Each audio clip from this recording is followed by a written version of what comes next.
Hey, it's Benji Cole, son of Al Cole from CBS Radio and host of the syndicated talk show, People of Distinction. The talk that gives you an in-depth view of some of the most dynamic, intelligent, and successful people on the planet. Run to our website, alcoleenterprises.com for more info. Email me directly through benji@alcoleenterprises.com if you'd like to get involved with what we have going. And as always, please continue to like and follow our broadcasts. People of Distinction is an internationally syndicated show solely due to the love and support that you all continue to show. We're available across all major podcast distributors, and like I mentioned, people, if you keep following, we're going to continue to put out the content. Now sit back and strap in because we are delighted to showcase this next guest on our network.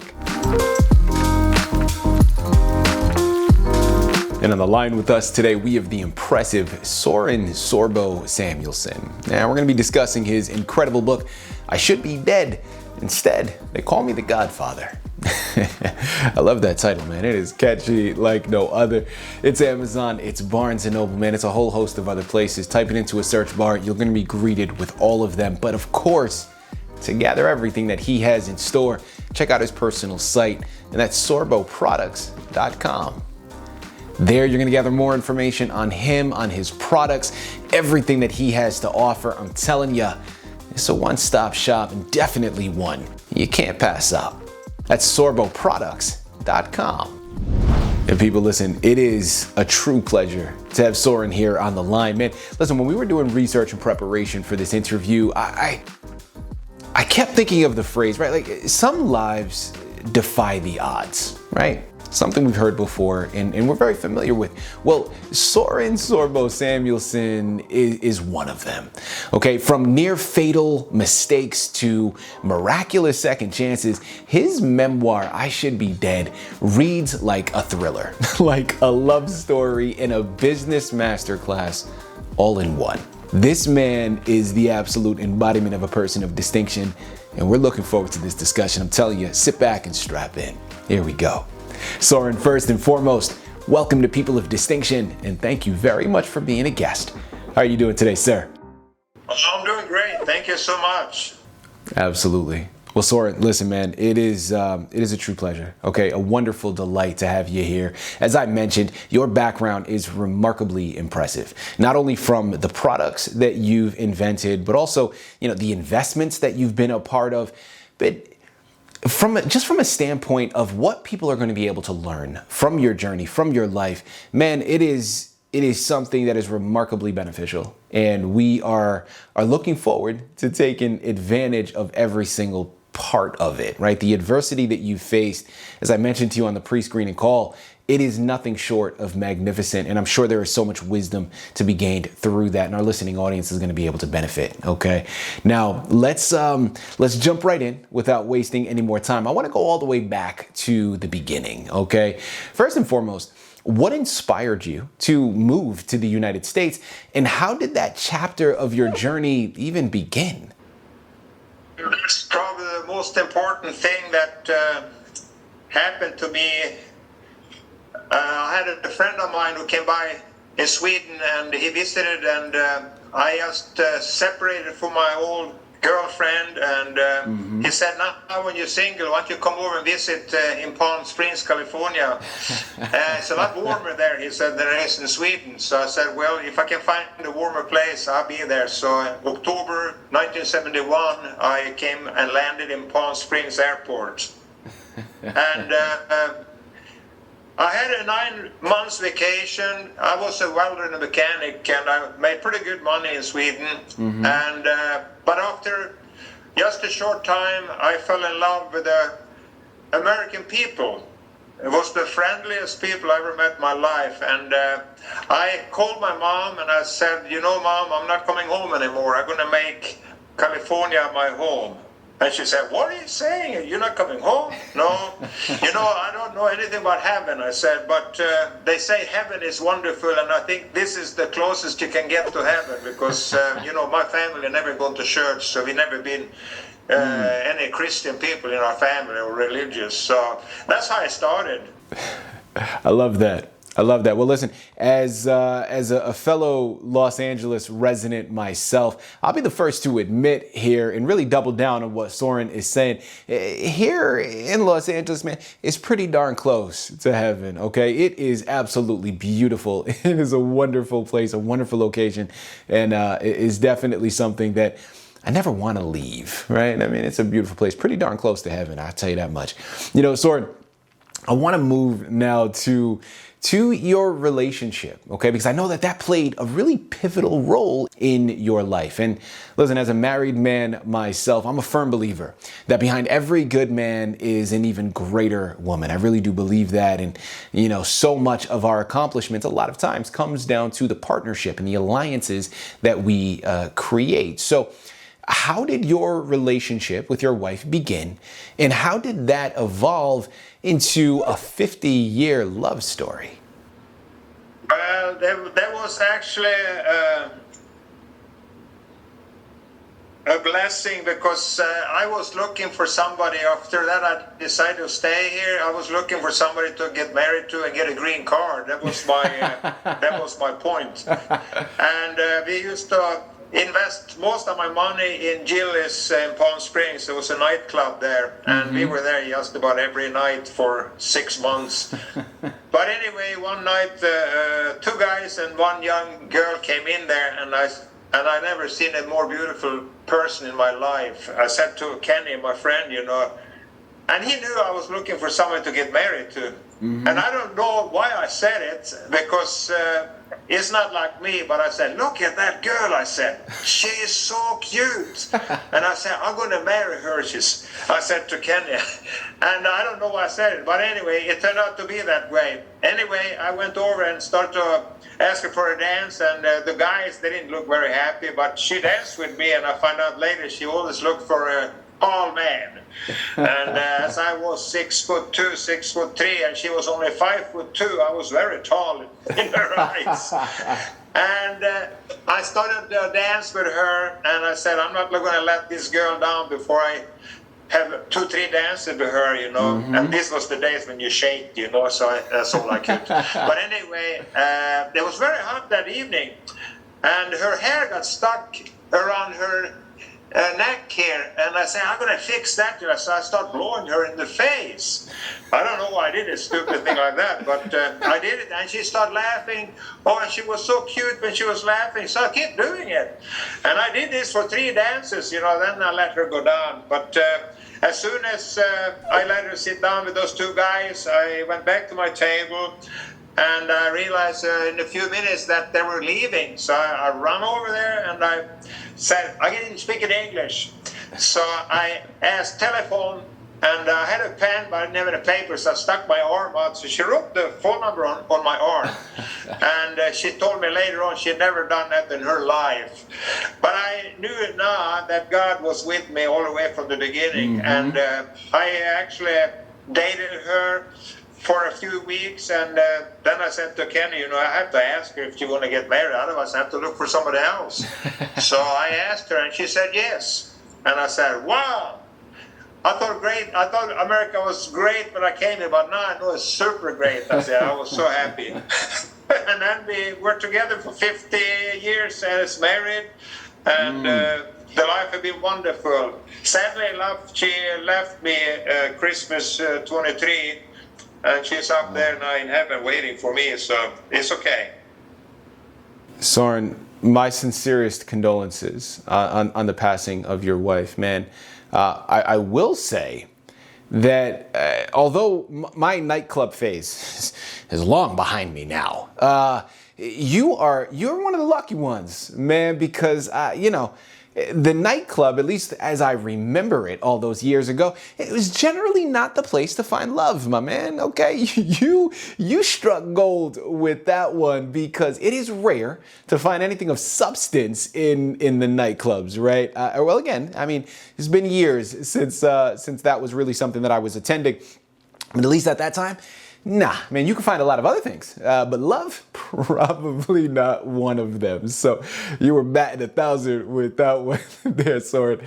Listen, man, I want to move now to inspiration. okay? But not necessarily inspiration with regards to this book. Let's talk a little bit more about your background, okay? Because listen, your background is very eclectic and there are a lot of different things, but you've really built your name on cleaning products, right? So I'm curious to know what led you into the world of cleaning, because so far, everything that you've told us has nothing to do with the window cleaning industry. So I'm curious, man, was it a conscious decision on your part, or was it something that you almost fell into by necessity? Yeah, well, it was more or less a necessity, and I didn't supposed to be a window cleaner. I was a welder and a mechanic. I was a tough guy, you know. And when I decided that I want to stay, you know, I needed a job because I blew all my money in that nightclub, you know. And this was actually before I met my wife. And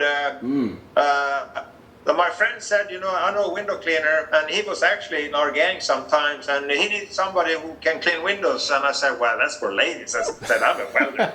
But anyway, I looked around, and, you know, the reason is because I couldn't speak English. I was very bad in school. You know, my school years was a nightmare, which you find out when you read my book. And but anyway, I started to look for work, and I couldn't find anything because I didn't speak in English. So I had to go back and ask this guy, you still need help? And he did. So I started to actually work for him. And I find it interesting because we cleaned the windows for Elvis Presley and Lucille Bowles and a lot of movie stars. And I was really excited about that. So, you know, I was 24 years old, and I was in Elvis' house walking around inside cleaning windows and mirrors. And I said, I had to take a lot of pictures, send home to Sweden. So I did. And you know, of course, I was very popular among my friends because I was in Elvis' house, you know. So anyway, one thing led to another, and I worked for this company for 3 years, and then I started my own business after that. Well, that's a great segue, Sören, that I really want to dabble in next and utilize as a way of almost paying it forward. I know a lot of people listening in right now, myself included, we're entrepreneurs. Right? We're business owners, and myself, I've owned multiple businesses now, and I understand firsthand the amount of work that it takes, right? I understand that having a business, being a business owner, man, that comes with a lot of pressure. It comes with a lot of work. So now I wanna ask you now, let's look back at some of your earlier challenges that you faced as a business owner, as well as an inventor. Talk to us about some of those challenges, and again, give us some advice to pay it forward for those young entrepreneurs listening in right now.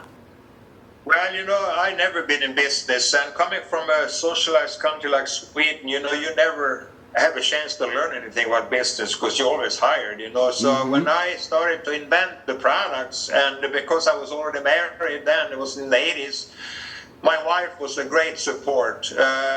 I am a very worried person, and she is really, really cool, and she always said, don't worry, it will be fine, and I sometimes panic, you know.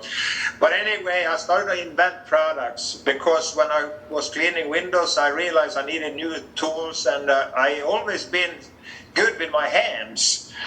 And also when it comes to design, things like that, I always been good at that too. So I started to design new products.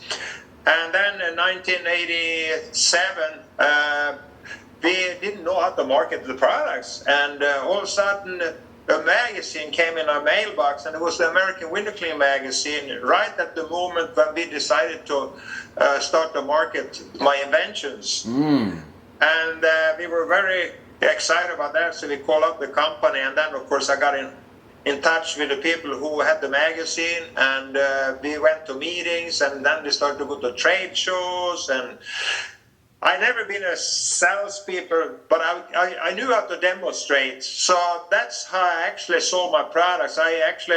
Because I was a window cleaner, and I knew how to demonstrate my products and show people how they could reduce labor up to 2/3. so they could make more money with my products. So I had a very unique product, of course, because I invented the first wide body squeegee in the world, and everything I invented was new to the market. And through the years, I have 10 patents, and I've been developing around 35 products for this window cleaning industry. And that's why I got the name, the Godfather of the wide body squeegee. I love it. Listen, I absolutely love it. People, again, I'm telling you, this is a book that you need to add to your shelf. Once again, it's entitled I Should Be Dead Instead, They Call Me the Godfather by Sören Samuelsson. Head on over to Amazon, Barnes & Noble, but make sure to check out his personal site, sorboproducts.com. There, you're going to gather more information, but you're also going to gather a lot of the information on the products that he was just talking about creating. And honestly, man, I'm telling you guys to pick up this book, not only because he has lived an incredible life and you're going to gravitate towards his journey, but also because of the amount of wisdom that you're going to be able to take. Sören, your journey is so much larger than the products in which you've been able to create, right? You are also someone that your journey has been littered with adversity, littered with challenges. And, you know, like, it's something that I believe you're going to be able to assist so many others from, because they're going to be able to learn from your mistakes and acquire wisdom just by reading your book. And I'm telling you, people, that's why you need to head on over there and pick up your copies, okay? My follow-up question here now that I want to go into with you, Sören. You started to tell us some of the adversity in which you faced, but I want to go a little bit deeper, okay? I know that at one point in your life, you found yourself struggling with alcohol addiction and in deep pain. And again, something that so many people can relate to, right? So I want you to share what that season of your life was like for you, and really how you were able to persevere through it. Well, you know, I started to drink alcohol when I was 15 years old, and I didn't drink that much at that time, of course, but it got to be more and more, and I was a very shy person. And I realized I like girls too, and in order to talk to girls, I needed to have a few drinks, you know, so I had a lot of girls, but I had a lot of drinks too. But anyway, when I came to America, I was really pleased to come here because I wanted to get away from my old life. I was a street fighter and I was an alcoholic already. But those days, you know, you were young, and I was always functional, so I always worked. But every night I got back to that. But it kept going here too while I was cleaning windows. And then when I started to manufacture my products, I realized that I can't really be into alcohol anymore. So, but it went as far as to where I actually thought I died. And I ended up in the hospital. I didn't even know I got there. But in the morning, I woke up in the hospital and I asked the doctor what happened. And before I actually passed out that evening, I heard a voice. And actually, I'd never been to church in my life. And the voice said, "What's going to happen to your wife and your child if you die?" he says. And I, for some reason, I knew it was God. And I said, "Oh Lord, if you save my life this time, I'm never going to drink again." Well, I woke up in the hospital the next day, and I asked the doctor what happened. He couldn't find anything wrong with me. But in the afternoon, I was released. I walked out of the hospital, and you know what? The craving was gone. And I was so happy because I tried to quit for many, many years, but I couldn't. I could hold up for 1 or 2 days, but I always fell back, you know. But this thing came right in time when I started to get more customers buying my products. So it was a really good timing. So, but anyway, that's how I got out of the alcohol problem. I didn't really do it. It was God who did it for me. You know, Sören, that is a wonderful story, man. Thank you very much for telling us and for showcasing that side of things. And I want to continue to go down this path and utilize, as we close out now, as a way of paying it forward and offering more advice for those out there. Again, much larger than just this magnificent journey for you, for others out there that are listening in right now, that need some advice, man. They feel like they've just made so many mistakes in their lives that it is impossible for them to turn anything around. Well, I'm curious to know, what would you want to say to those individuals listening in right now? Well, I want this book to be inspire people who actually came from the same place as I came from. I grew up feeling like I was worthless, but, it's hope for everybody. And you can tell that when you read my book. And I think most people who is coming up with, for instance, if you have an idea or something, they give up too early. It's those 2 extra miles, the last miles, that's where success comes. So I never gave up. I was very stubborn in that way. And that's the reason I invented so many products. And I also will give hope to people who actually were very, very bad in school like I was. And I say, God is a good help. And, when I became a Christian, when I was 55 years old, I realized that talking to him and have him as your friend is a great, great benefit. So what I like to do is just encourage you guys out there to don't give up. When you start something, just keep going to the end. And we make mistakes all the time, and just stand up and continue. And that's what I can advise you to do. Sören, I love that advice that you just gave. And people, listen, he offered a lot of gems in that previous answer, but one thing that really stuck out to me is really that one that he just closed on. It reminds me of the old adage, and I can't pinpoint exact. I think it might have been Gretzky, but don't hold me to it if I'm incorrect in paying the credit to the wrong person. But it reminds me of the old adage of you miss 100% of the shots that you don't take.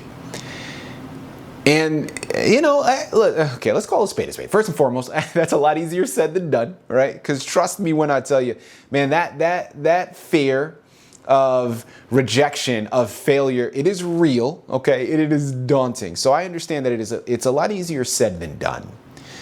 But it's such a profound statement, and one that I think offers an immense amount of worth and value. If you take nothing else from this interview, and listen, there's going to be a lot of things you take from this interview, but take that, because that is something that I think deserves acknowledgement, and something that I think is truly unmatched and remarkably valuable. People, let me tell you, man, it's Amazon, it's Barnes & Noble. Again, it's been on the screen this entire time, so there's really no excuse for it. You got to head on over and pick up your copies. Check out his personal website. Get lost in this amazing book. A fantastic journey that you're going to want to get lost in, but also something that offers a lot of wisdom for you to take advantage of. You know where to go. Head on over there and pick up your copies today. Sören, this has been a true pleasure, man. An absolute honor. Once again, thank you for being a guest on People of Distinction. Yeah, thank you so much for the interview.